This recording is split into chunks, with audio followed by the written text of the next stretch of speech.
Driving down the highway, James Alden pointed out the sign announcing the city of Rosedale to his 4 grandchildren, Henry, Jessie, Violet, and Benny. "There's where my old friend Edward Marlowe lives."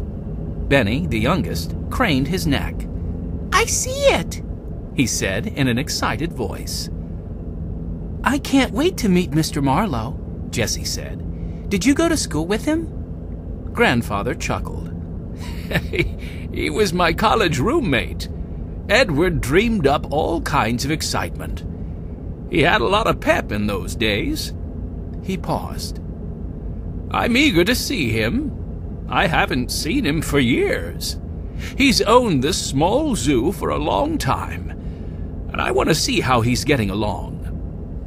"Is he as handsome as you, Grandfather?" Violet asked with a smile.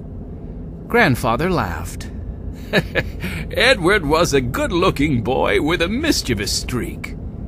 "Edward sounds like fun," Benny said.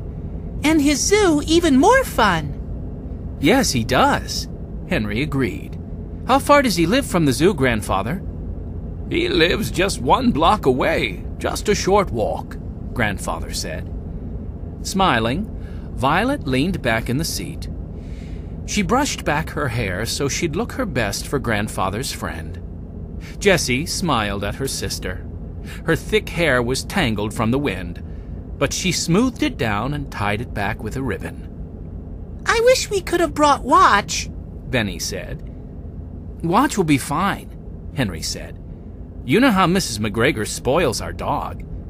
Benny nodded satisfied. More and more highway signs appeared. They knew they were in the city limits when they passed a sign that said, Rosedale, Massachusetts. Population, 85,000. A motel flashed by, then a few stores, a park, a public swimming pool, and a movie theater. On this hot August day, hundreds of kids were swimming.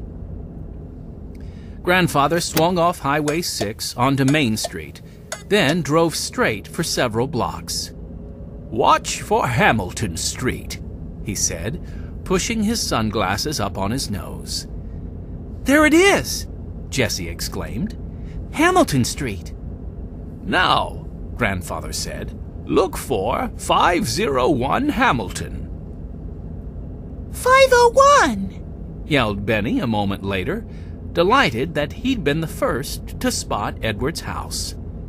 The narrow 2-story house was wooden and quite plain. Not a flower, not a bush, grew near it.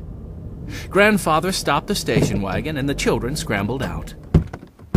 Grandfather, straight and tall, headed up the walk and knocked on the door. The door opened wide, and there stood Edward Marlowe.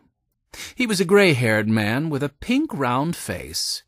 His blue eyes twinkled, and a grin spread across his face. "Come in, he called. "Welcome."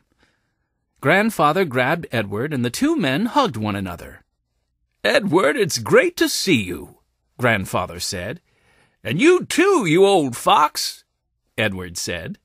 Grandfather stepped aside. "Meet my 4 grandchildren," he said proudly. He pointed to the tallest. "This is Henry, who's the oldest. He's 14. Jessie is 12. Violet is 10, and here's 6-year-old Benny." "How do you do, sir?" Benny said, stepping up and shaking Edward's hand. "You're all to call me Edward," Edward ordered in a teasing tone. "Come into the kitchen for a surprise." Going through the living room, Jessie noticed piles of newspapers and yellow magazines stacked in the corner. Upon a closer look, she saw that the yellow magazines were all National Geographics. Next to a worn leather chair was a world globe. Edward must like geography, she thought. Tables and lamps were dusty, and a cobweb drifted down from the ceiling. The dining room appeared to be seldom used. In the center was a heavy round table with 6 chairs. On one wall was a china cupboard with glass doors so grimy you could hardly see the dishes inside.